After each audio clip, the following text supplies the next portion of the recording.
Praise the lord. మన ప్రభును రక్షకుడైన యేసుక్రీస్తు యొక్క అతి పరిశుద్ధమైన నామంలో ఈ గాడ్ గ్రేస్ అపోస్టలిక్ ఫెలోషిప్ పరిచయం నుండి మీ అందరికీ నా వందనములు. ఈరోజు దేవుని వాగ్దానం మార్కు సువార్త 5వ అధ్యాయం 36వ వచనం.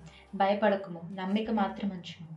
ఈ వాక్యం ఏ సందర్భంలో యేసుప్రభు వారు మాట్లాడుతున్నారంటే గనుక ఒక తండ్రి తన కుమార్తె చనిపోయిందన్న ఒక సందర్భంలో యేసుక్రీస్తు వారు చెప్పిన ఈ మాట పైన తండ్రి నమ్మకం ఉంచి ఎంతో విజయాన్ని చూశాడు.